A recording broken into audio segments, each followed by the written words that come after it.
Gentlemen, welcome.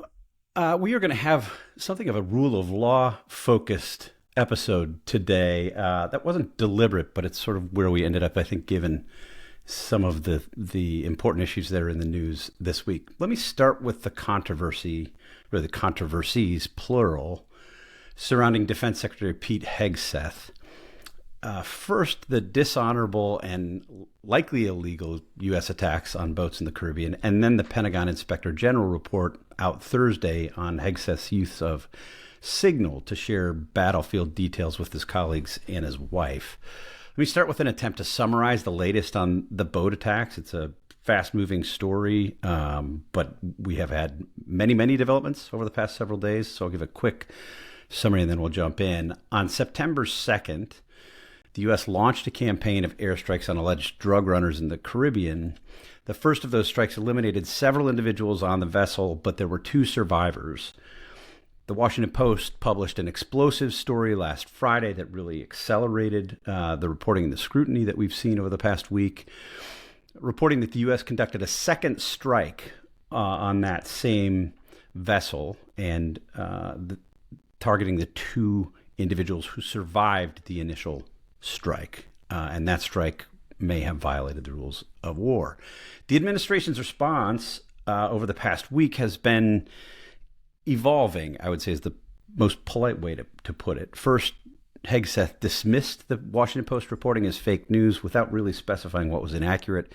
Then he doubled down, sort of a "you're damn right I ordered the code red" posture, saying that the strikes were meant to be lethal and that there would be more of them. Then they argued that the detritus of the boats presented a hazard to other boats in the sea and needed to be further destroyed. Then it was that we undertook these strikes in self-defense. And on Thursday, according to an exclusive report in the Wall Street Journal, Admiral Frank Bradley, who reportedly authorized the strikes, will tell lawmakers that the 2 survivors were attempting to continue their drug run and were therefore legitimate targets. There's a lot there, David. We spoke about this on this podcast several weeks ago, and you sort of walked us through your views of the legality or the problems with these attacks on these boats overall.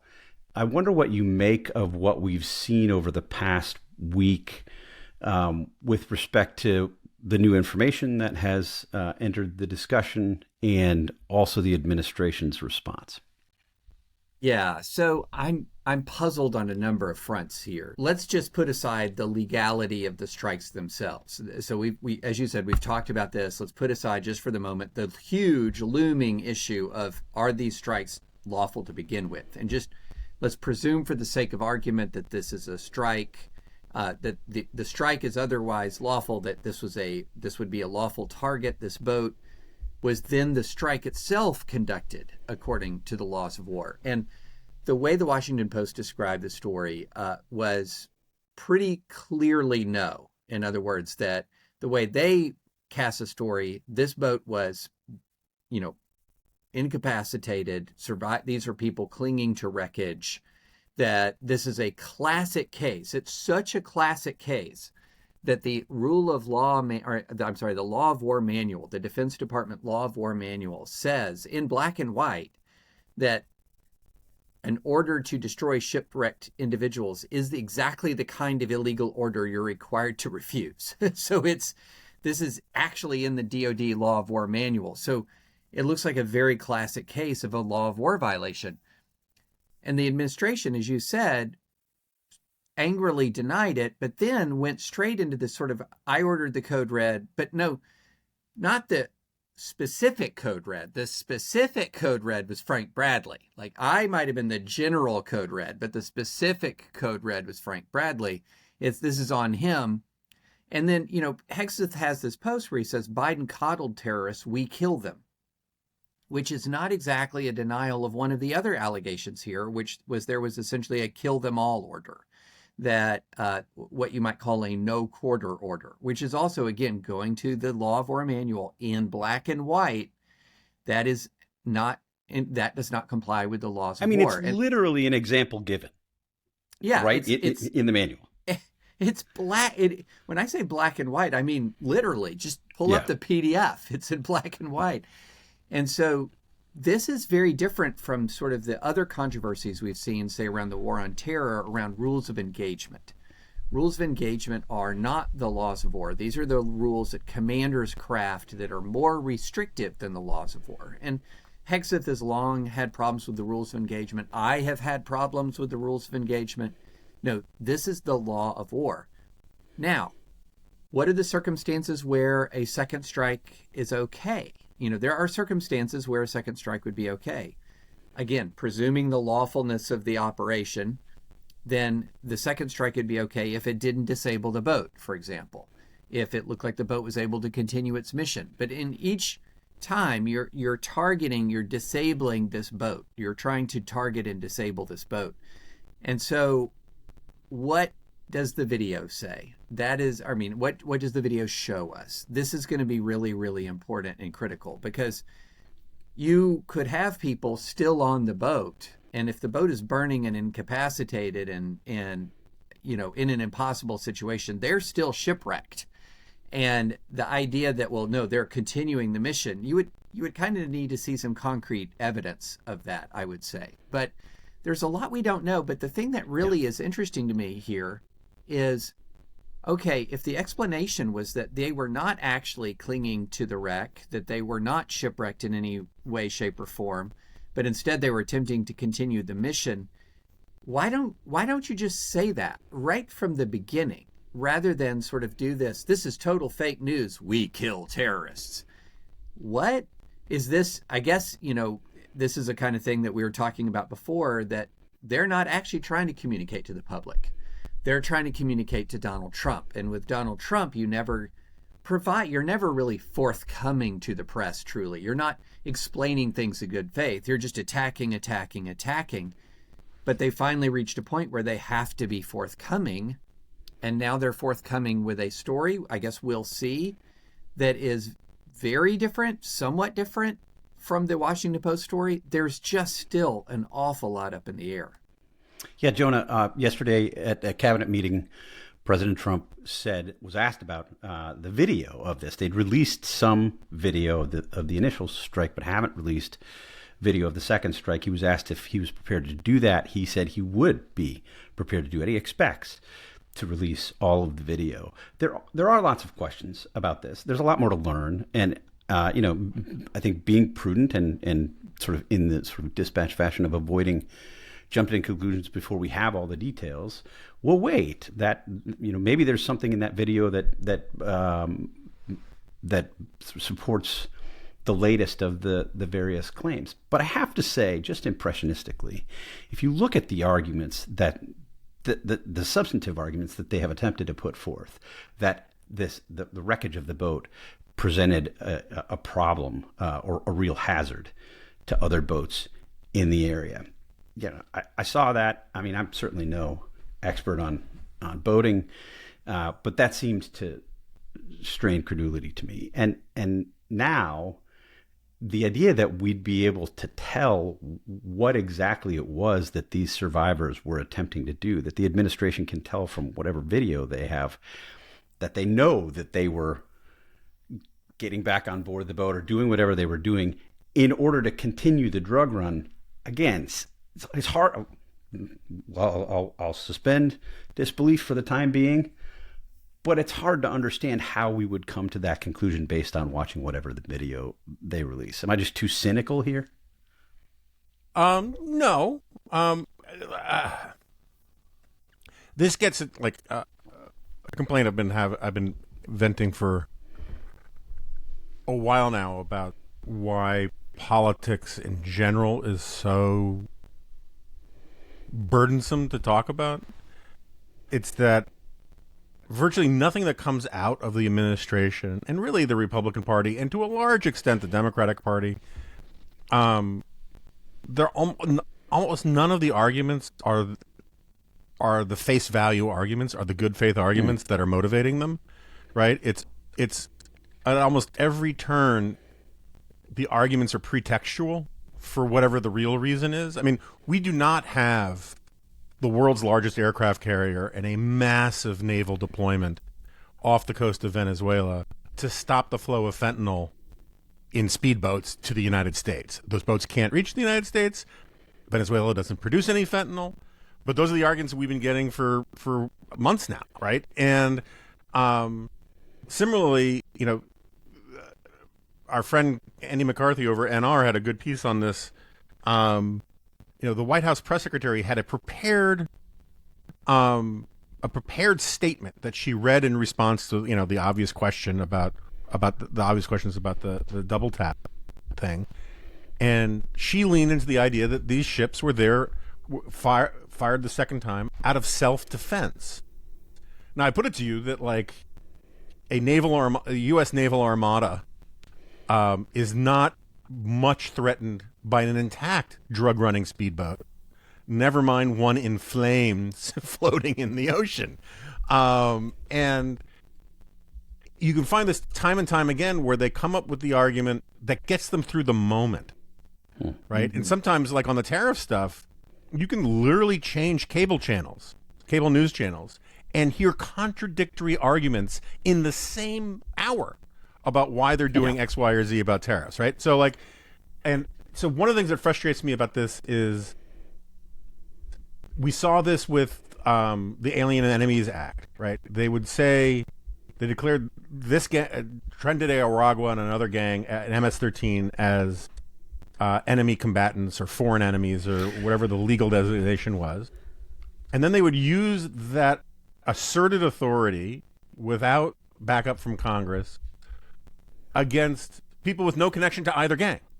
But they say, and so you always have these guys falling back on, well, aren't you for rounding up drug gangs, criminal international drug gangs? Yeah, but what does that housekeeper in Chicago have to do with either of those gangs? And the answer is nothing, but it gets you through the moment. They declared these alleged narco-terrorist organizations, and therefore enemy combatants, and they want to use the language of war. And they want the authority that war gives them, not just off the coast of Venezuela, but across, on economic policy, on immigration policy, across the board. And then the moment someone says, okay, well, you're calling it a war, then you have to abide by the rules of war. And then they say, well, no, it's not a war, right? It's this other thing that we're doing. Anytime any policy gets them into trouble, according to their stated rationales for the policy, they change from it's a floor wax to it's a dessert topping. And they make fun of people who take their arguments seriously, and it just becomes exhausting because it's so much bad faith. Kevin, is it a floor wax or is it dessert topping? No, let me ask you this question. It's a campaign of mass murder being conducted for political theater, is what it is. I mean, if we want to be plain about it. The point of doing this in a lawless way is doing it in a lawless way to demonstrate that it can be done in a lawless way, and to demonstrate Trump's contempt for human life of people who are South American, in particular, people from Latin America in general. And if it were legal, and if it were something that could be done in an honorable way that was consistent with American national security, he wouldn't be doing it. He's doing it because it's a crime. And because he wants to demonstrate that, as he said a few years ago, that he can walk out on Fifth Avenue and shoot someone in the face if he wants to and not lose any political support over it. Let me push back on you quickly there, though. Wait a second. It can be argued, I think, fairly from people who are supporters of Donald Trump that one of the things he's been most consistent about over his time in public life has been both illegal immigration and the drug war sort of broadly understood. He talked about it in his 2016 campaign. He talked about it through his first term. He probably didn't do as much about it in his first term as his supporters would have us believe, but he made noises about it. He attempted to implement policies about it. He campaigned on it in 2024. I would say other than trade, you'd have to point to sort of the problems with mass migration, including and especially drugs coming into the United States, as one of the things that Donald Trump at least talks most about. I don't know how much he actually cares about it. He talks most about it. And it's also not a non-problem. It's not a made-up problem. Some of the things Donald Trump seeks to address, I think, are mostly made-up problems. The trade deficits, for instance, the things he talks about with respect to tariffs. This isn't a made-up problem. If you look at cocaine deaths in the United States over the past 6 years, they've doubled. That's a problem, isn't it? Why are you so sure that Donald Trump is doing this for the purposes of acting unlawfully, rather than just the unlawful acts being a consequence of what might be deeply felt, convicted positions on something that matters to Americans? If it's a drug campaign, where are the drugs? We know there is no Venezuelan fentanyl. It's not something they produce. There have been no drug seizures. If you want to conduct an anti-drug campaign, we've got a lot of history of doing that in the United States. And the way that you do that is by arresting low-level people like the guys on the speedboats and bringing them in and rolling them up and using them to find out the identities and such of the people that you want to get at the top of the organization. You don't do it by just murdering the low-level, street-level people who are at the lowest end of the hierarchy, which is who you put on the boats doing the actual smuggling. No one important in a drug organization ever gets in the same vehicle as drugs or money. That's just sort of standard drug organization operating procedure. So no, it is not that. It's imaginary fentanyl coming from Venezuela, fentanyl that doesn't exist. Cocaine is a relatively small problem in the United States, although it's a commonly used drug. Cocaine deaths are not really very common, and certainly not to the extent that this would be something that you would be conducting, let's go ahead and repeat this as often as necessary, a campaign of summary execution in contravention of all American law and international law as well.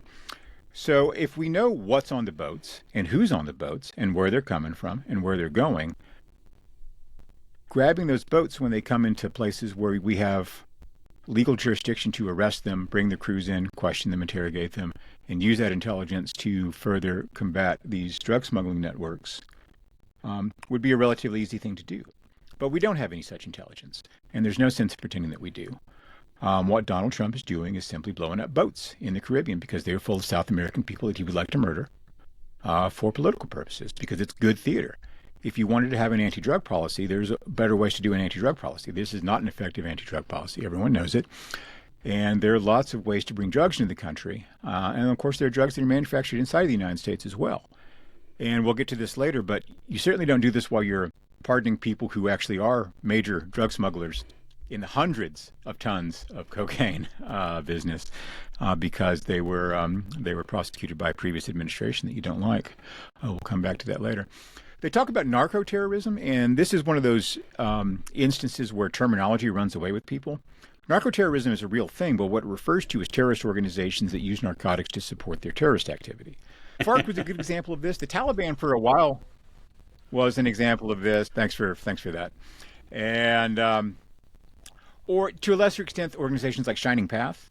But what these were political organizations that had a terrorist way of doing business that were using drugs to finance their activities. Whatever you think of Tren de Aragua, which seems to be exaggerated kind of boogeyman that every person we don't like now gets associated with. By the way, we have a legal process for deciding who is a member of a gang and who isn't. It's called validation. We use it in U.S. prisons and law enforcement all the time, and we're not doing any of that stuff here. But whatever you think of Tren de Aragua, they're not a political organization. They're not a terrorist group that's looking to overthrow the government of Venezuela or overthrow the government of the United States or to conduct terrorist campaigns in the United States. They're just a commercial drug trafficking operation, as far as we know. So doing this under the pretext of terrorism is just absurd, and it's indefensible. The way I always think of this is that in the United States, we've got laws about using lethal force in self-defense. Like, you can, in certain circumstances, kill somebody in self-defense. But if you walk over to someone's house at 2 o'clock in the morning and shoot him in the face, and then you tell the police, well, I was in, fear for my life, and because it was 2 in the morning, and gosh, I don't know this guy very well, and it was... no one is under any obligation to take these arguments seriously, to pretend like they're anything other than pretext. And we're under no obligation to take what comes out of Donald Trump's mouth or Pete Hegseth's mouth as anything other than pretext. It would be different if we're talking about people who didn't have a years and years and years long reputation and well-established record of lying about everything that comes out of their mouths whenever they get a chance. from crowd sizes to whether they won the election. These are the people who were trying to convince us a couple of years ago that Venezuelan hackers using Italian satellites had thrown the U.S. election, which requires us to believe that they're Italian satellites like made by Fiat that work more than 4 days a month. And everyone knows that's not the case. But chicks dig them, man. They look cool and they never work, right? That's the Italian model of doing things. And also that there are Venezuelan hackers out there who are super, super capable too. And not a bunch of guys like playing a World of Warcraft or whatever it is that David likes to play. I forget what David's video game. World of Warcraft, yes. Kevin, you remembered I appreciate that. Yeah. You're welcome. Though I have not been able to play and I haven't bought the new expansion yet. Sad. Sorry. So sad. Tragic. Triggering, Kevin. Triggering. So we're going to get distracted. The problem we're running into is that, without Congress willing to do anything, the United States isn't, a signatory to the, Statute of Rome to charge these guys with, war crimes and have them tried in The Hague the way they probably ought to be. And these things are happening in international water, so it's not clear you could make any sort of, case against them one way or the other. Short of extraditing these guys to Venezuela the next time there's a Democratic administration in order to approve that, which would be both wrong and hilarious. It's as our friend Andy McCarthy would say, essentially, it's maybe a legal issue, but it's a political problem, and it has to be solved politically. And there's no one in Washington to solve it politically because the Democrats don't have any power and the Republicans don't have any honor.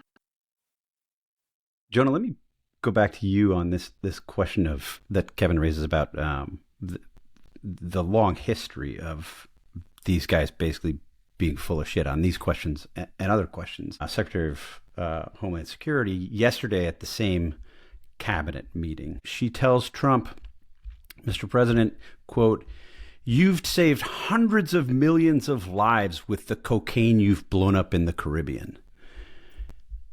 We're talking about fewer than 24 boats that we've blown up. If you look at the cocaine deaths that the CDC attributes, this is not, by the way, only to cocaine. Often people die with cocaine and other things in their system as well. If you look at what the CDC tracks, in 2019, the number was 15,883.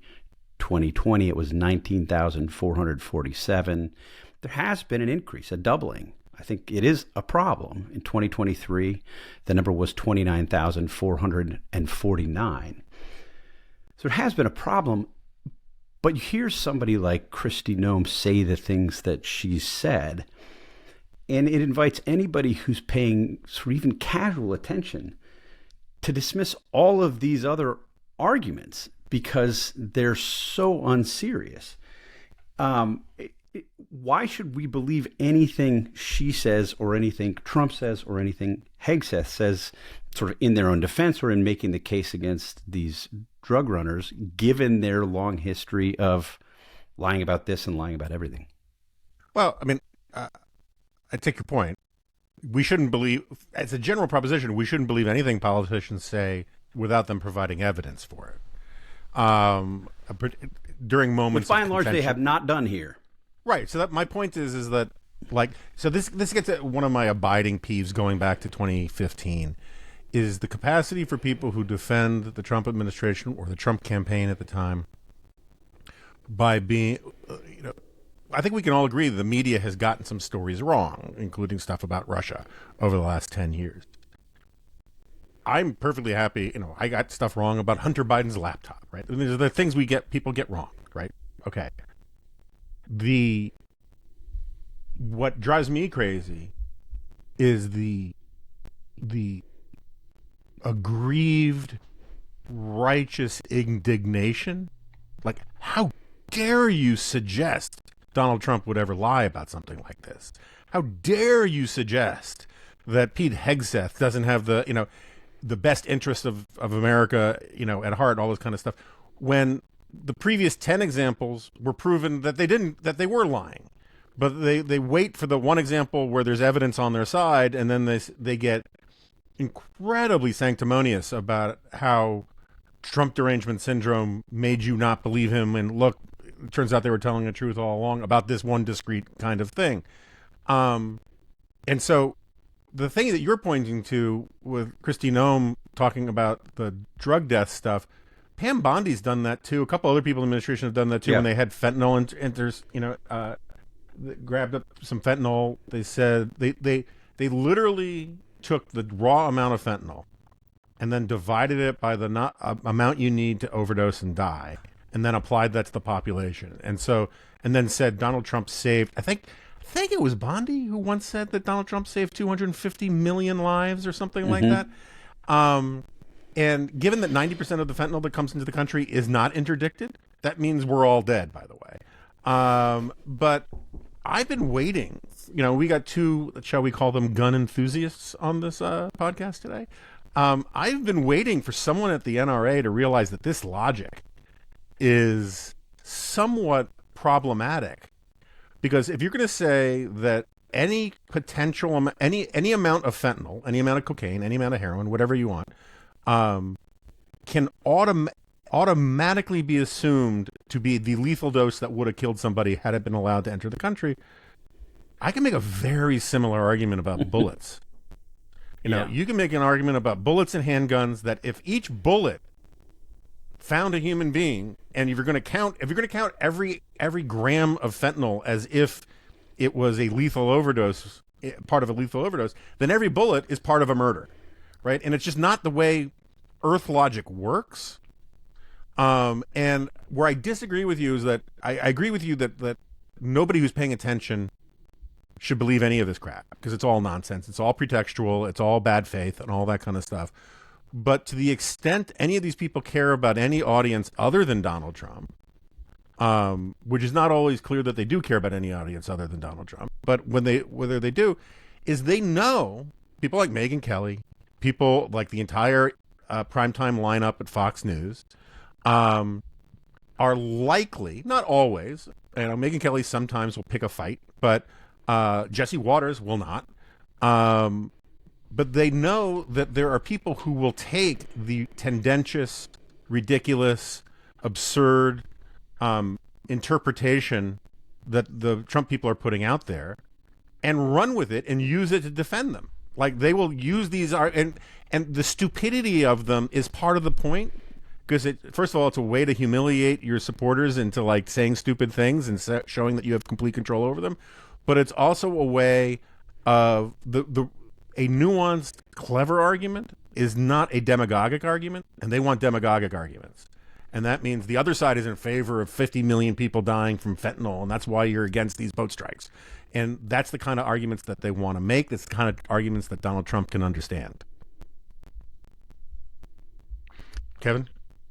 Megyn Kelly, by the way, I think it's worth noting, these operations have not been brutal enough for her taste. She was talking about how she wishes they could arrange things so that these guys would be partially dismembered and bleed out and suffer a little bit. So I remember a couple years ago, she was getting a little bit of grief for her insistence that Jesus is a white man, as she put it. So white Jesus apparently is a little different from Middle Eastern Jesus, and he wants us to dismember people and enjoy their suffering and watch them bleed out. That is the state of discourse on the right now. It's worth keeping in mind. Pastor French, could we have a fact check on this white Jesus thing? I've got issues. Speaking of white Jesus, let's hear from him. I've got issues with this whole Megyn Kelly. And by the way, every now and then when you see this iteration of Megyn Kelly, I just am reminded that she was not always like this. And no. It's to such an extent that Trump attacked her in the most brutal ways imaginable. And anyway, that's neither here nor there. But, to pick up on what both Jonah and Kevin were talking about, the pattern here with the administration of just saying whatever is necessary to get through the moment is so relentless and constant. It is now coming to judicial notice.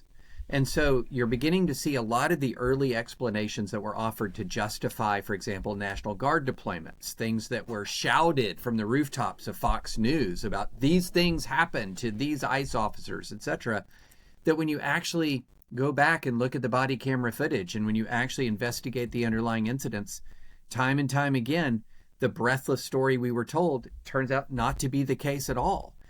They're being found out.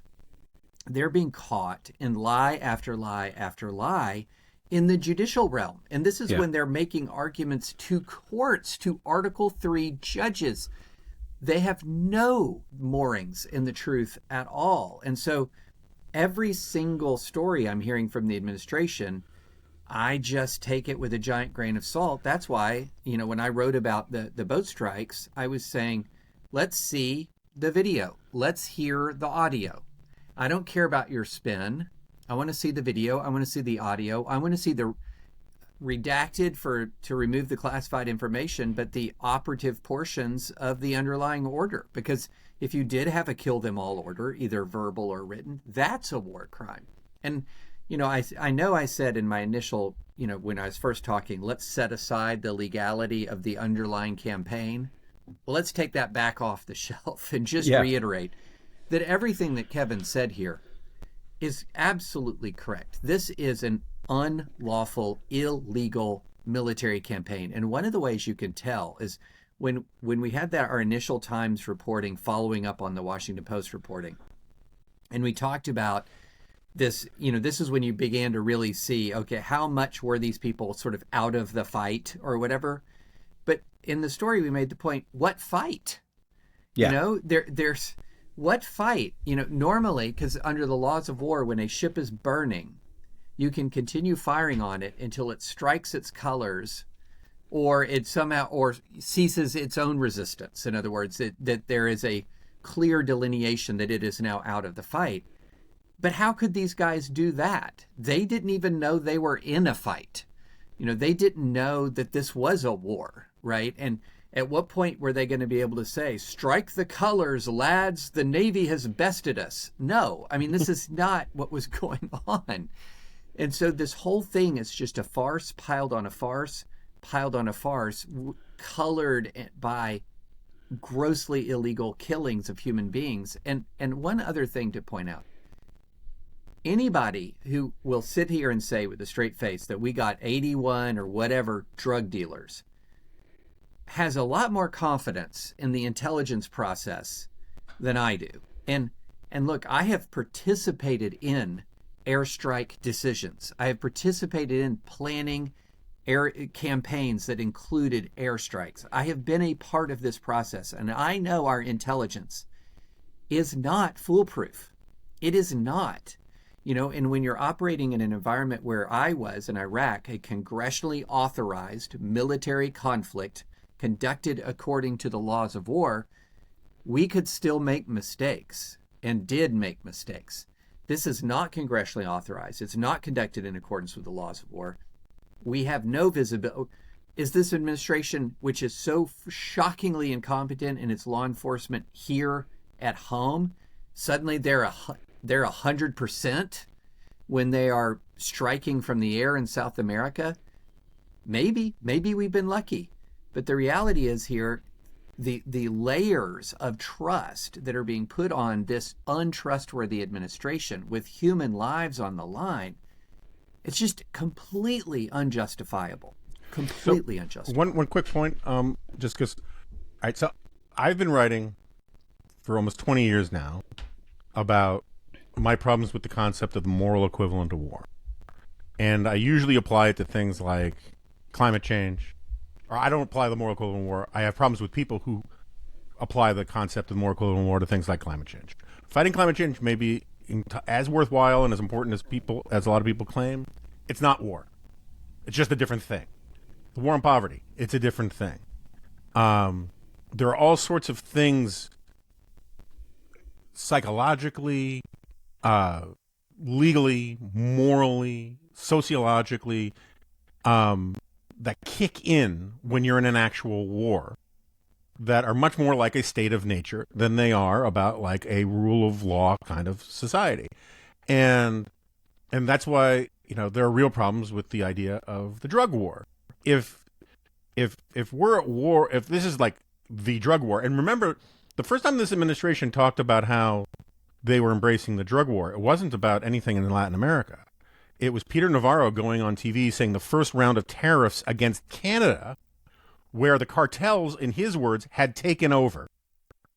Not the maple syrup cartels, the drug cartels, had taken over Canada.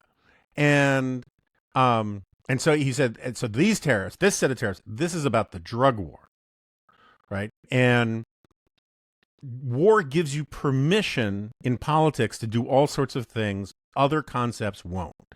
And I could teach a seminar about the history of this. I don't want to get too deep into all of it. My point is that they're using war metaphorically, except when they're not, about the National Guard in American cities. Trump talks about the enemy within. He's invoking war powers again and again and again when he can get away with it, about trade and immigration. And if we were serious about, if this was a real war, right? If, like, let's just say the terrorist cartel, these drug cartels are Nazis, right? In World War II, then everybody who buys cocaine, in the, from one of Don Jr.'s friends in the bathroom at Mar-a-Lago or something, they should be arrested, put on, they could be shot because they're not wearing uniforms according to the laws, according to the Geneva Convention, that they're essentially spies in the United States working for a foreign power. The people who buy drugs should be, penalized for collaborating with the enemy. Like, you can, if it's a real war, you can see how stupid it is to call it a real war if you're not willing to live with the consequences of what it would be like if it were a real war. And I think at the end of the day, what Trump just wants is the atmospherics. I think Kevin's right. Is that he wants to be seen as a guy who can get away with whatever he wants to get away with. And the rhetoric of war is the thing that lets him get closest to doing that, which is why he's now talking about just deporting Somali Americans, right? It's just, he wants war powers, and we have become so softened and so inured to this rhetoric about the moral equivalent of war that, and the reason why it's so effective is because it triggers our lizard brains in ways that allow us to turn off our logic centers a bit, that we have a hard time arguing with it when it just on the facts, it is absurd. And, but it's music to the ears of a lot of conservatives and a lot of right-wingers in America, in much the way that the moral equivalent of war stuff is music to the ears on the left for people who want to, shut up climate deniers and that kind of thing. To David's point the about threshold for war. I was just going to say, the threshold for war has lowered to such an extent that Sarah and I were talking on Advisory Opinions about the evidentiary foundation for the National Guard deployment to Portland. And one of the elements that the Trump administration used, and God knows if this is true or not, was, well, some protesters slashed the tires of an ICE vehicle. Guys, that's not war. That, like, high school students do that to their gym teacher. Like, what are we talking about here? But then you get Fox on there. They slashed the tires. Well, golly gee, let's bring in the F-18s. I mean, this is absolutely astonishing, the extent to which we're ratcheting up the stakes for the use of the most lethal forces to try to justify the use of the most lethal forces in the world on our home soil. It's bizarre and dangerous at a level that's hard to comprehend. And I have to say, just to point out, Kevin, the history here of the administration's rhetoric with respect to constraints on war making. I mean, I think I take Jonah's point about whether this is a war and why they use the rhetoric of war, but we have a long history, and I think this helps create the kind of dangerous environment that we're in right now, where top Trump administration officials have pretty consistently shrugged off the idea, in some cases, the idea that there are even such things as war crimes. Pete Hegseth, in a book that he published in 2024, walked through in some detail a situation in which his troops were being briefed by JAG officers. He said, JAG lawyers spend more time prosecuting our troops than they do putting away bad guys. It's easier to get promoted that way, and said this is why JAG officers are often not so affectionately known as JAG-offs.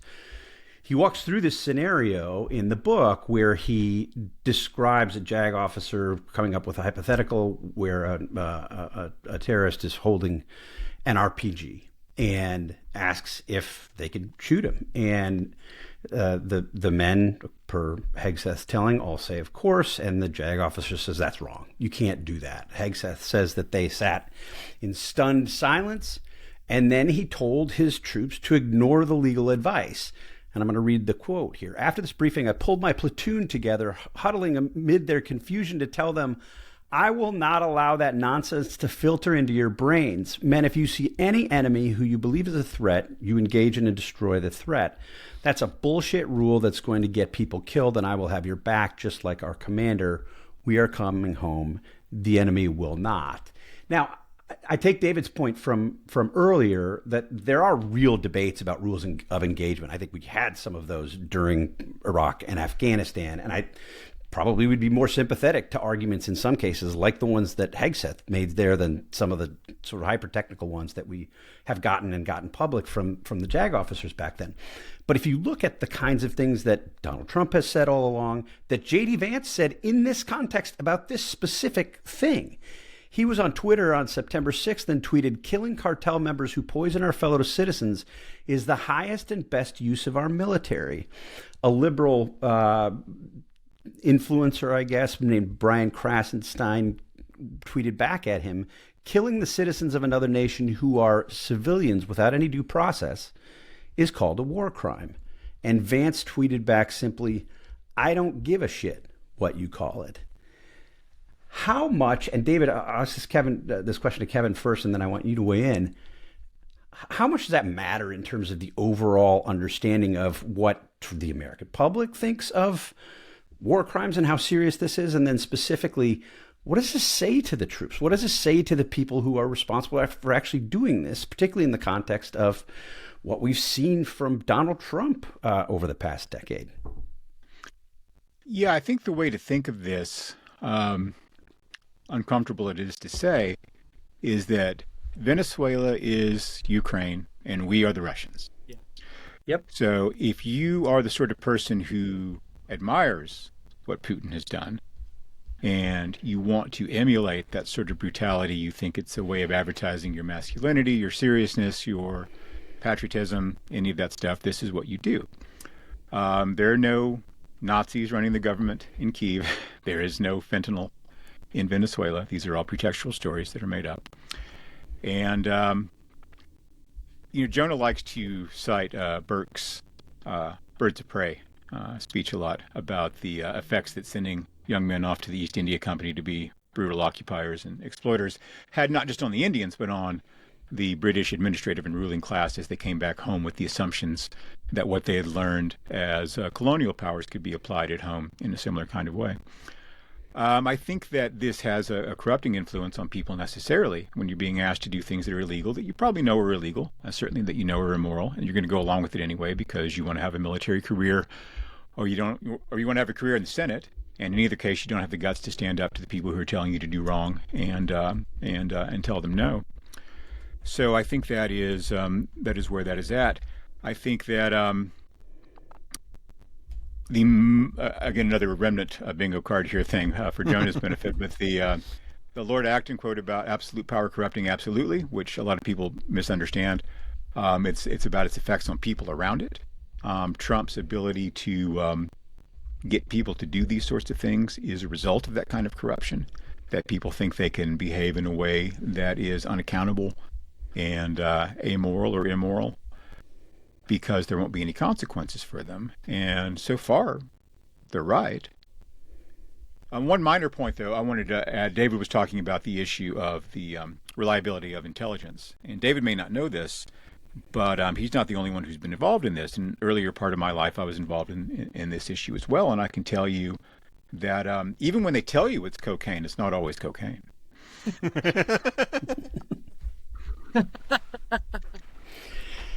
Oh man! And they won't give you your money I'm back. Not going to touch that. David, I'm going to go to Caracas and get my money back one of these days. David, what if you are sort of rank and file military official, enlisted soldier? How much do these macro messages that you hear from the country's political leadership and Pentagon leadership, how much they matter? Is there some comfort in the fact that you've been told, I would say sometimes rather directly, sometimes indirectly, hey, don't worry about it. Like, we got your back. Do what you need to do. We got your back. We're not going to be picky about this stuff. We're not wussies like the Biden administration. Does that matter to those enlisted men and women? Should it matter as they carry out their duties? So the bluster of politicians matters very, very, very little to the rank and file. I'll just say that. They are not even aware of it. I mean, your typical soldier, including most of your younger officers, are way outside of the political world. Like, this is not the military, by and large.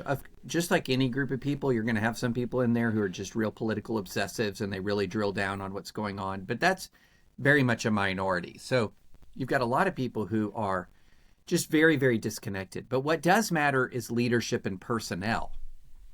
And so if all we were dealing with was a situation where you had the president sort of blustering a lot, but you had Mattis as Secretary of Defense, which is what we had at the first part of the first term, it's a huge, it's night and day difference. Right. But what we've had here is worse bluster and purges of personnel.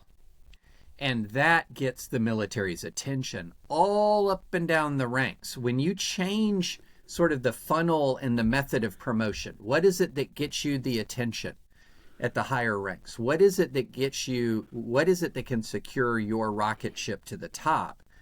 That's when you start to really influence an institution. Not just the military, any institution. This is just common sense. You change the criteria for promotion, you change the criteria for advancement, that has an influence all the way up and down. So that's something that is really worrying me, is if you're purging people who would be tapping the brakes on or slamming the brakes on illegal activity, and you're putting in place people who are just not even acknowledge, say, the existence of a legal restraint at all, or draw the legal restraints way outside of the lines, then you're going to have a big impact. But one other thing, can I just object? I just want to say I object to, there's something about that Pete Hegseth story about the briefing he got in Iraq that absolutely does not sit right with me.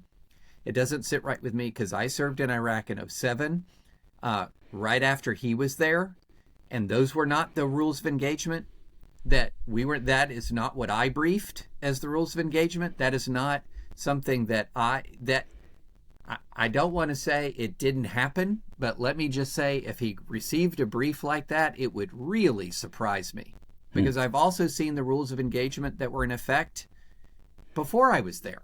And so all of this, when I read that story, I think, this is fabulism, or he encountered a very rogue JAG officer who was not briefing correctly, which would not then require you to tell your platoon to defy. What you then do is you ask for clarification above.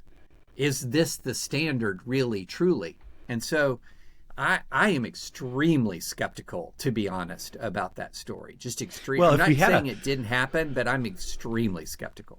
If we had a Pentagon press corps who was still allowed to go to the Pentagon, they might be in a position to ask if the administration had briefings with real reporters. But instead, we have a new Pentagon press corps that includes the likes of Matt Gaetz and Laura Loomer. We need to move on to pardons. I want to ask Kevin about his terrific piece for our website yesterday on pardons and the what we've been talking about for the first 45 minutes here. But before we do that, David, I want to just give you an opportunity to respond quickly to the news reports that we've seen about the Inspector General report at the Pentagon on Pete Hegseth and this use of signal.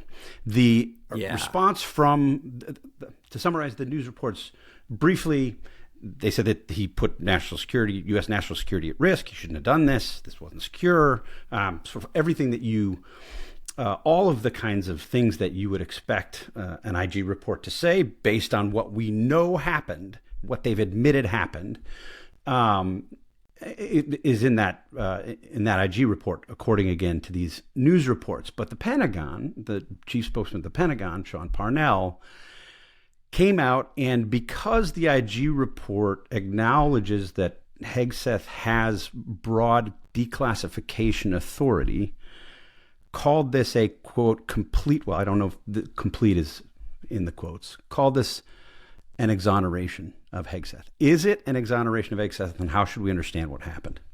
It's a damning indictment of Hegseth, because what the Inspector General found, and this is based on reporting about the IG report. It's classified as of now. I think an unclassified version will be released. But he took, according to the reporting, he took information that was clearly marked classified and put it into the signal chat. He put the core information that had been marked from a marked classified source and put it straight into the signal chat. There's no evidence he went through any kind of declassification process. So once again, we've got deja vu all over again. Remember with Donald Trump, can you declassify in your mind? Is moving something into a unsecure place, is that a form of declassification that you can't touch? But the relevant statute here doesn't necessarily deal. So even if he did declassify it in his mind, it's still grotesquely irresponsible to do it.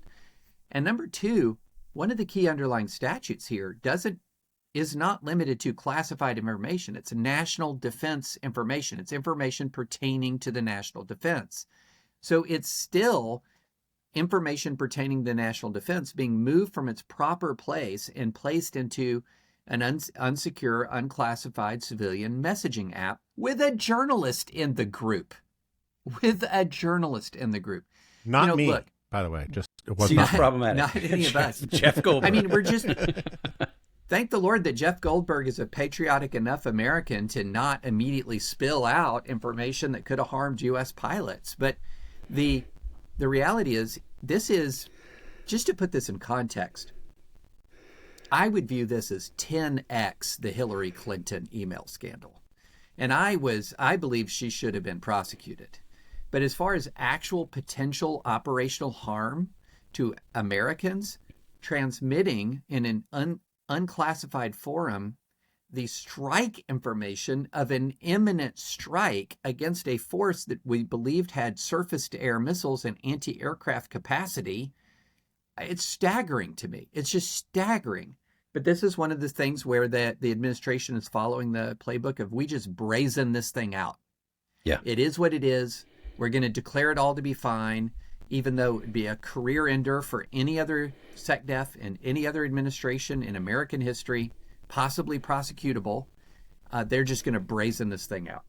There's no way to interpret, again, based on the news reports, which include some quotes, some excerpts from this IG report, there's just no way to interpret it as a total exoneration, which again goes to the point that we were discussing earlier about the administration's eagerness to just lie in big ways. We need to move to pardons, and we could have spent more time on pardons, but one of the reasons I didn't, and I wanted to go long on the first part of our conversation, is because I would say I have before me the three people who have written the best pieces on presidential pardons that I've read. And we're going to put them all in the show notes. And I strongly encourage everybody who's listening to go and read each of these pieces. Truly exceptional, all making sort of different, sometimes overlapping or related points. Let me start with you, Kevin, because you mentioned in passing earlier, and I think this is sort of I shouldn't say, if you go back 15, 20 years, one of the phrases that was very popular when people saw something, read something that they liked, or saw a clip that they liked, they would, say, straight into my veins. I suppose that's a fraught thing to say in the context of big discussions about drugs and drug wars, drug use. But when I read your column yesterday about this, that was my reaction. I thought about it the entire time, straight into my veins. And I'm going to resist the temptation to just read your piece because other people can do that. And the Dispatch now has audio available. So go listen to it if you want to. But you connected the conversation that we had in the first part of this episode with the pardon power in, I thought, a really compelling and powerful way. Can you just walk us through your argument? Yeah, every time I hear straight into my veins in this context, I think of this guy who ended up in an emergency room because he was injecting cocaine into the vein in his penis. And he ended up getting some sort of terrible infection and abscess. And the doctor had to explain to him that that's not how cocaine works. It doesn't really matter where you shoot it up. This was not a good plan on your part. But things you learn when you cover the emergency rooms from time to time. So on to a less pleasant subject is the Trump administration and its pardon power. By the way, I would also like to register my concurrence with David's earlier statement. If there's one person that I've learned in my career that you can trust and put your faith in, it's Jeffrey Goldberg of The Atlantic. And stand-up guy in every way except one.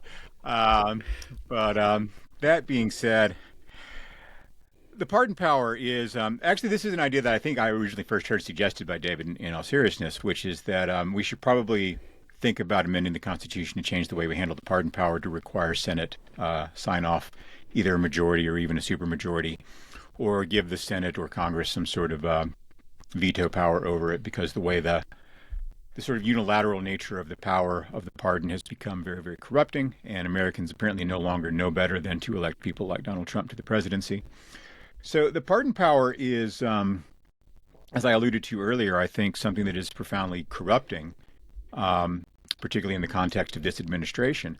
I don't think you would see people like Pete Hegseth doing what they're doing if they weren't confident that there was a pardon waiting for them if they get charged with something. I suspect that might even be the case for the admiral in question here, that he believes that if he's breaking the law, that there'll be a pardon for him on the way out the door. And Trump, of course, has reason to believe that he has some kind of made-up immunity, thanks to Supreme Court discovering that immunity, which exists nowhere in the text of the Constitution or any American law. Yeah, we should probably do something about this. We should probably try to reel this power in and give the president less leeway on that.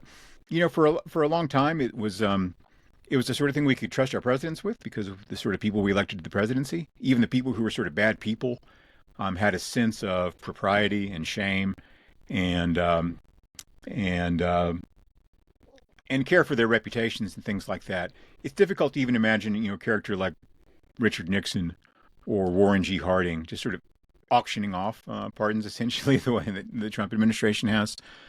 It's hard to see them pardoning a figure like the former Honduran president, who was a major drug smuggler and convicted by our government of smuggling, depending on who you ask, either 400 or 500 tons of cocaine in the United States. And that means it was probably more like 4,000 or 5,000 because, you only get a little part of it. And I think it's a little bit of a monarchical hangover as well. Pardons are things that were related to kings, not to Republican executives, and maybe it's just time to rethink this thing entirely.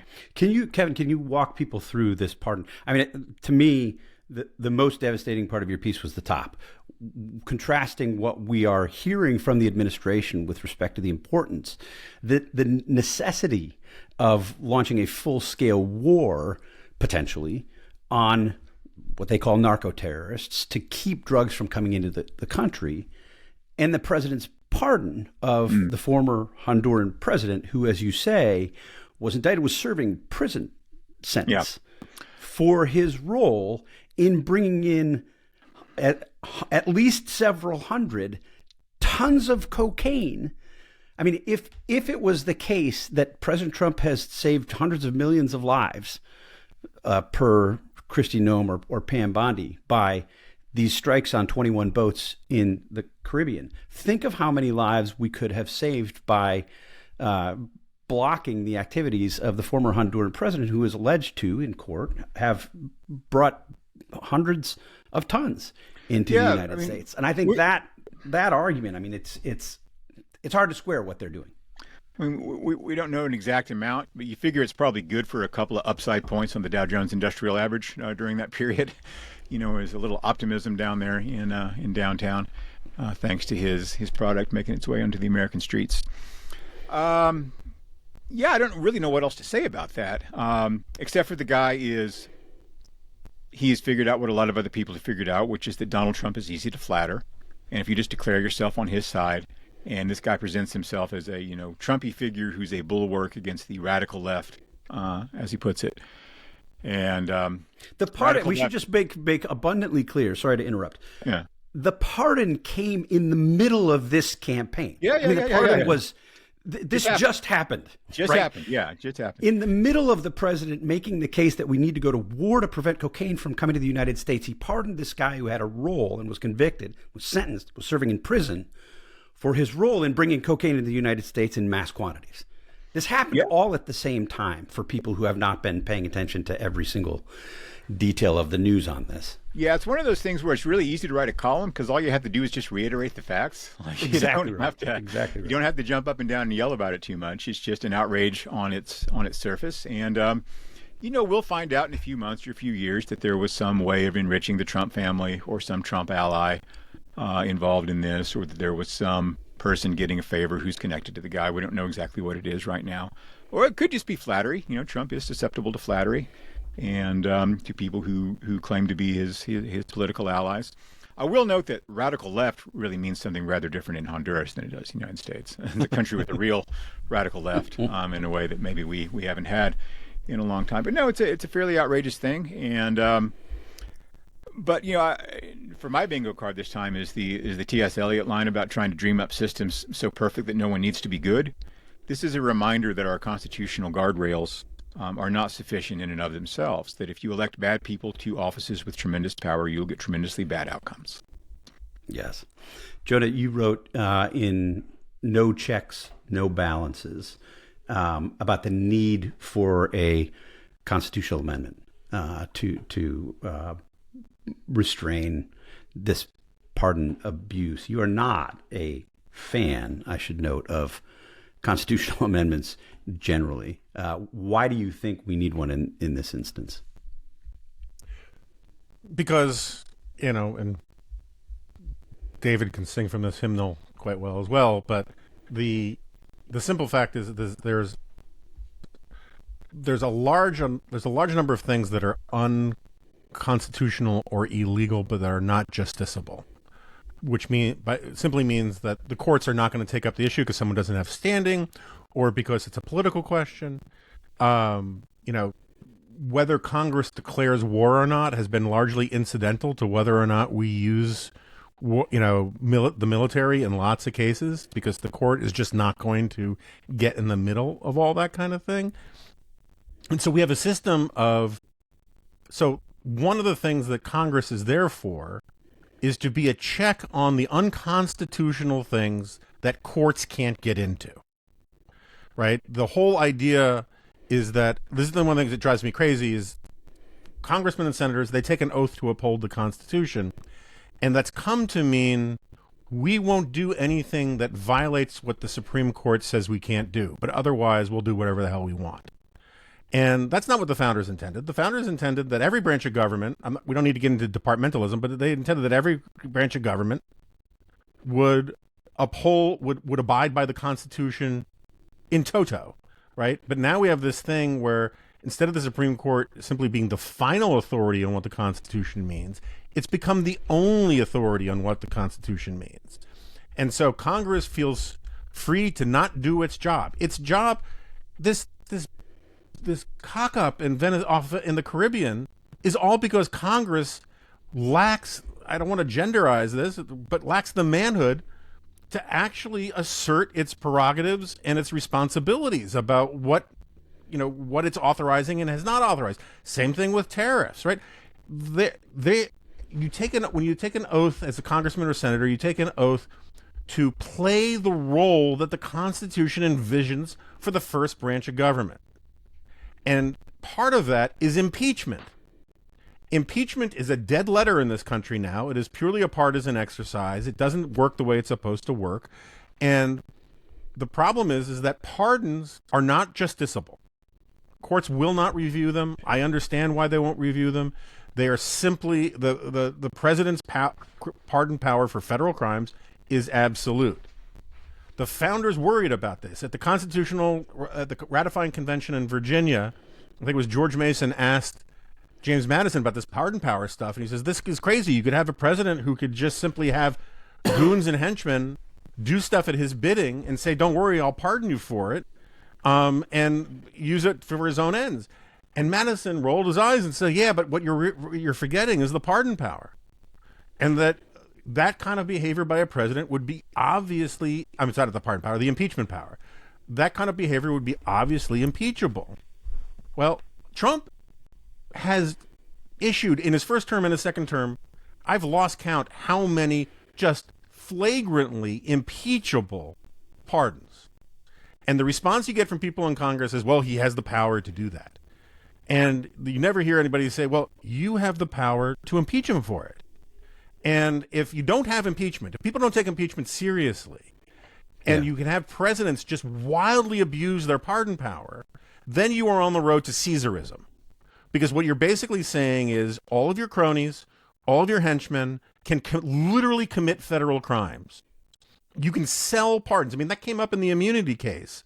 Like, you can literally sell pardons, and which I think Bill Clinton did with the Mark Rich thing, in effect, back in 2000. And, and Andy McCarthy was one of the Justice Department guys looking into that at the time. We've name-checked Andy a bunch today. And his conclusion was, it's outrageous, but it's not reviewable. It's like, once the pardon goes in, it goes in. So having a president with bad character who is willing to sell and abuse the pardon power is untenable when Congress is no longer willing to do its job. So we got to take it away from the president. We got to figure out a way to have some new check or balance to it.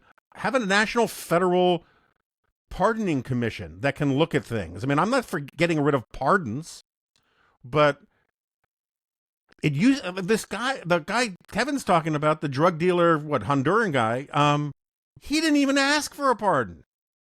Like, traditionally, you're supposed to ask for a pardon first, and then they review your case. And it's also supposed to be after you've fulfilled, most often it's supposed to be after you've fulfilled your prison sentence or your punishment, and you've shown contrition, and you turned your life around. Trump this week has pardoned people who had barely figured out where the bathroom is in jail. And it's going on out in the open. Congress doesn't give a rat's ass. And it is incredibly dangerous. And I predict it here. I've predicted it already elsewhere. He's going to pardon basically the entire leadership of the DOJ, the entire leadership of the Pentagon, preemptively in advance before he leaves office. In some ways, he has to, because the Democrats are going to go after everybody if they get back in power, for good reasons and for bad.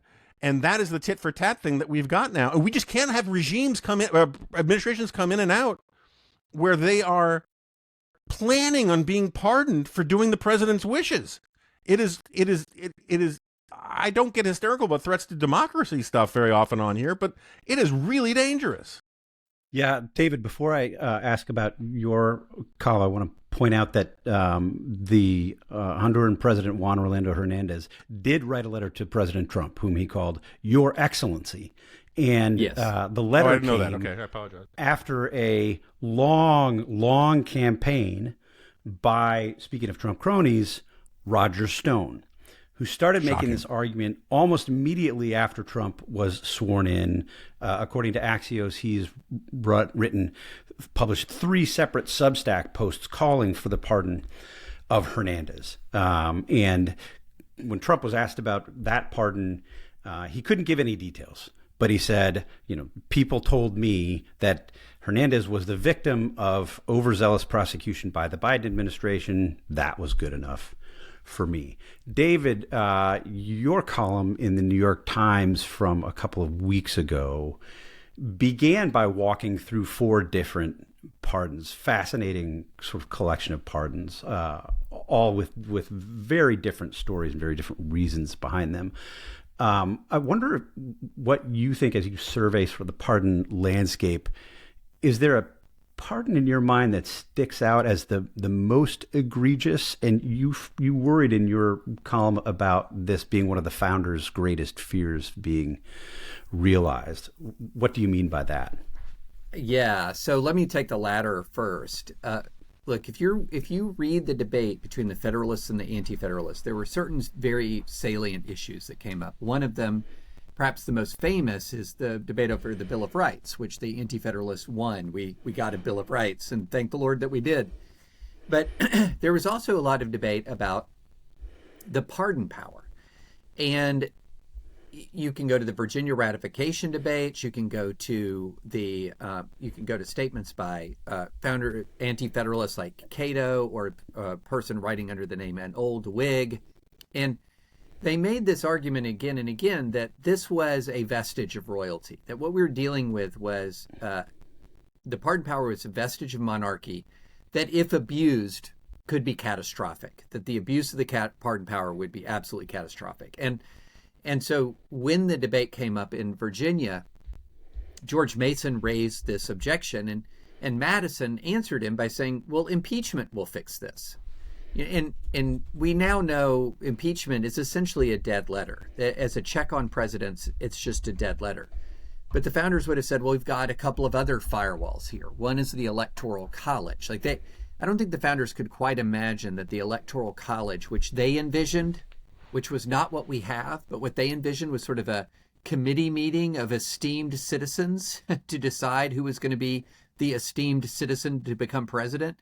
That's not what ended up happening, but that would be, in their mind, a firewall against a truly unscrupulous individual. And then the other one was, they also had a very specific person in mind for the job of president, and that was George Washington. So in a lot of ways, you're reading a job description written for George Washington. And if you go read an Old Whig number 5, which great name for a bourbon, an Old Whig number 5, is that if you go and you look at that and you read his essay, he very clearly says that the odds that we're always going to have people of the character of George Washington are 1 in a million. That we cannot run our country on the basis that the leaders are going to have the character of George Washington. That's not what's going to happen. And look, history has proven that to be true. And when you go back and you look at some of, the most egregious grants or uses of the pardon power, a lot of them are concentrated in this Trump term for sure. But we've had some serious abuses in the past, not least including some of the breadth of the pardons that Andrew Johnson gave. Yes. After the Civil War, which really helped lay the groundwork for the return to power of some of the worst characters from the Confederacy, who then went on to enjoy enormous power and influence in the United States following these grants of amnesty after launching this treasonous war. And so this is something that a lot of people for a long time have warned about. Now, what's the worst with Trump? It's so hard to tell, but I will tell you this. The pardon of the Binance founder, the more you look at that, this is the pardon of Changping Zhao. The more you look at that, the worse it gets. And there was just a lawsuit filed, and the suit is filed by victims of Hamas's October 7th attack. So victims of one of the most brutal terror attacks the world has ever seen. And there are allegations in this that Binance, this is Zhao's company, helped transfer about $1 billion to the accounts of terror groups responsible for the atrocity. And this is something that, this is a complaint. It's filed. It has not been, we'll see how the facts develop. But if that is true or close to true, it's horrifying. And by the way, we also have the drug trafficker we've just been talking about. Let's not forget. Yeah. This people convicted of seditious conspiracy after January 6th. So it's hard to really pinpoint, but the Binance pardon is just all the bad things in one. You have Binance helps facilitate the explosive growth of Trump's, own crypto business. So Binance helps enrich the Trump family immensely.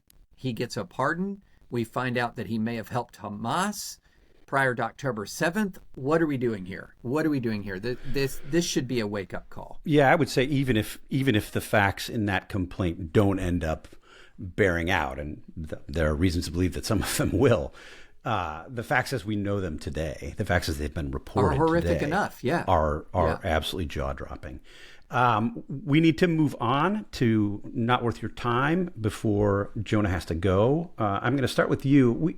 If you've been online at all over the past week, or certainly if you have young people in your life, you will have noticed a phenomenon where people are sharing their Spotify Wrapped or their Apple Replay, either the music that they listen to most over the past year or the podcasts they've listened to most. We're pleased to have been mentioned in many of these. Thank you for sending them to us. Feel free to tweet that out on social media. Share it with your Facebook followers that you've been listening to the Three Dispatch podcasts.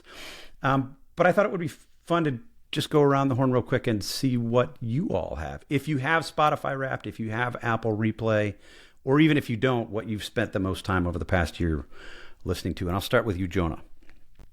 Yeah, so it's a little unfair because I don't use Spotify at all, and I do use the Apple Podcast, but it's not my primary app, so it wouldn't work for this purposes. But I was going to say it's not entirely fair because, as a matter of due diligence, I of course listen to all of our podcasts, and they would probably be at the top of any sort of compilation. I would say, so excluding those. Also, I would say excluding a couple other podcasts that I listen to, partly because they're friends, partly because it helps me sort of understand where the right is. So like I listen to the editors at National Review pretty religiously. I listen to commentary podcasts, maybe not every single day because that's a lot of John Podhoretz, but quite a bit. And so we can put all those aside. I would say by far the podcast I most attentively listen to outside of work and family, and as it were, is the Rest is History podcast. It's just a fantastic history podcast. They're wrong about America quite a bit, but that's okay. They're wrong in interesting ways, and I find that I listen to that mostly on weekends because it's sort of a reward to me, because I have to listen to news stuff during the week so much so on weekends I can listen to stuff about Elizabeth, the reign of Elizabeth I or whatnot. Other than that, it won't be surprised to anybody who listens to me on the Remnant, because I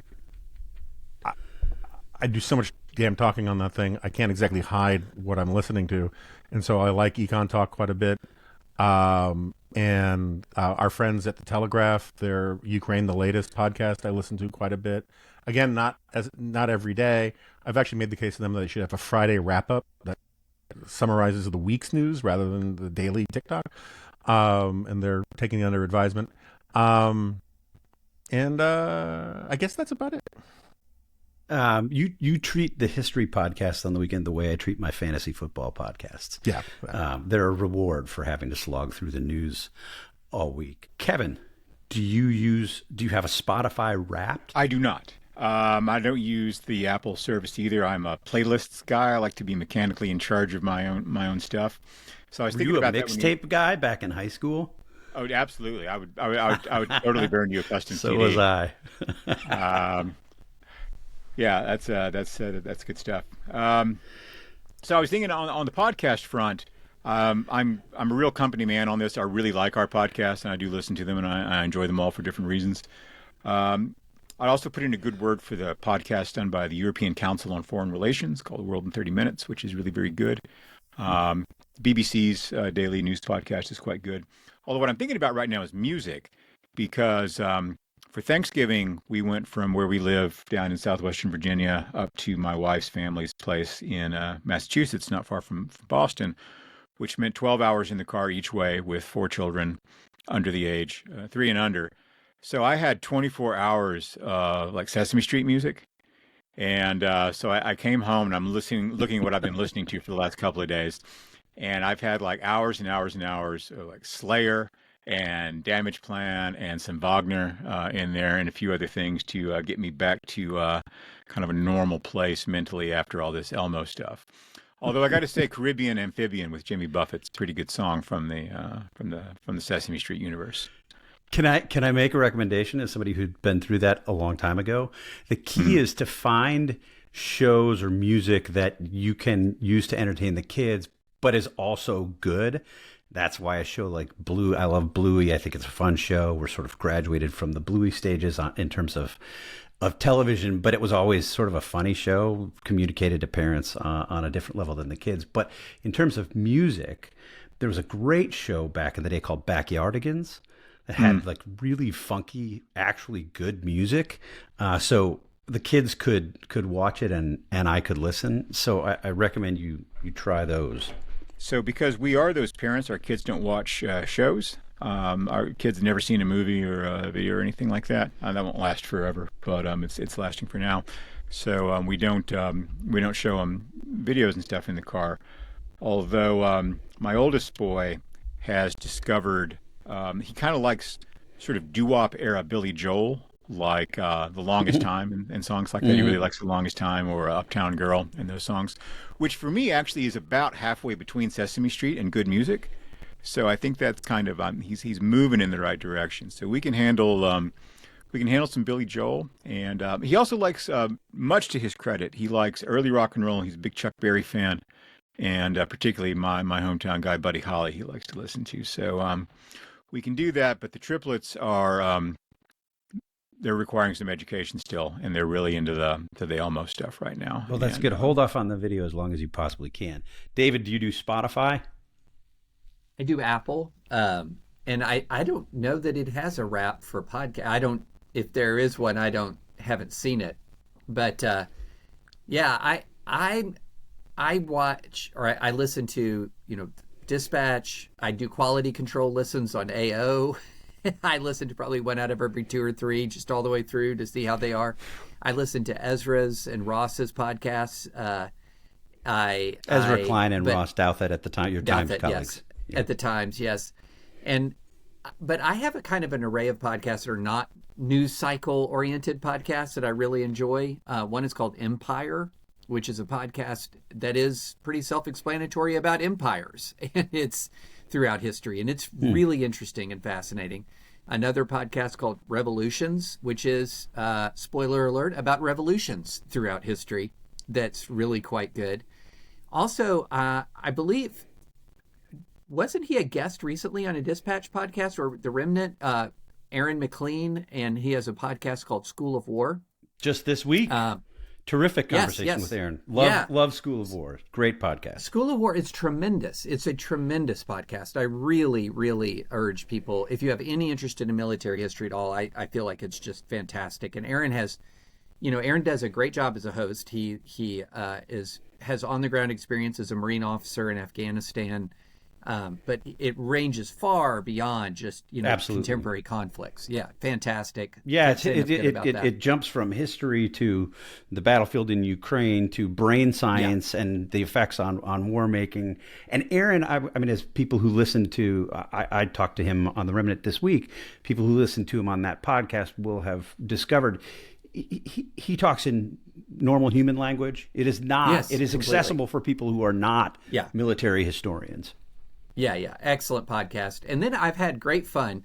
Nancy and I were driving back from Nashville to Chicago over Thanksgiving, and driving through a blizzard, we got very much slowed down. So we listened to a true crime podcast. It's wild. It's called Unicorn Girl, and it's about a person who became a leading figure in the anti-trafficking influencer space. And not all was what it seemed, and the stories are wild. Like it's one of these cases of a sort of a fabulist con artist who wasn't all the way a fabulist and con artist, which then makes the actual con that much more convincing. Really fascinating. So I've got a bunch, in addition to the Dispatch and Times collection, Remnant, AO, Dispod. We've got, and Ezra and Ross and the Daily. I really do enjoy. And then also my favorite NBA podcast, Zach Lowe. Zach Lowe, if you want to like really get deep into the X's and O's of the NBA. And then, Bill Simmons. I got a whole sports podcast rabbit hole to go down. I'm a loyal listener of Bill Simmons' podcast and the Ringer Podcast Network. So, yeah, when you say it out loud, it sounds like we listen to a lot of podcasts. Yeah, I imagine we do. When people move to Hollywood and kind of go Hollywood, you'll notice that parties, they'll start to like drop names, like just call people by their first names, like Robert De Niro becomes Bobby and that sort of thing. And David is now doing that with New York Times. Ezra and Ross and these people. Like everybody's supposed to know who these are all people y'all know. I mean, come on. Yeah. I can't listen to, I don't follow the NBA very closely, but I think I'm likely, with the drama surrounding my Milwaukee Bucks, likely to soon be following it even less than I have followed it to this point. So I think I have similar podcast listening habits to the three of you, adding in a dash, more than a dash, of fantasy football podcasts during the late summer and through the fall, at least as long as my fantasy teams are still competitive. But I found so I don't do Spotify. I found my Apple replay list on music this year very interesting. I have mentioned on this podcast before that I have fallen in love with a band called Goose. I found in my Apple replay statistics just how much I have fallen in love with the band called Goose. I have some 10,000 minutes of listening to Goose this year. And my second place band is a band called Orebelo, which is basically acoustic Goose. And that accounts for another 3,000 minutes. So I've become a bit obsessive, I would say. My third band is an acoustic duo called Penny and Sparrow out of Texas, then a band called Caamp, and Noah Kahn is my fifth place. So a lot of sort of alt country, indie rock in my listening habits this year. Thank you all for listening and indulging us as we talk about our Spotify Wrapped. I think we probably come off as a little bit unk, as my kids would say, in discussing these trends. Well, then that makes you super unk, David. Or maybe I'm unk because I'm pretending to know what unk means. Am I giving unk? So unk, if you look it up, it's not the University of North Carolina. Shortened and colloquial term for uncle, or quote-unquote old head. It is often used humorously to imply someone is getting old or acts out of touch with current trends. So we are potentially revealing our unk status. You are the man. Thanks all. Yeah, that's right. The fact that we all know what that means reveals us to be unks. Thanks all for joining us. We will talk to you again next week.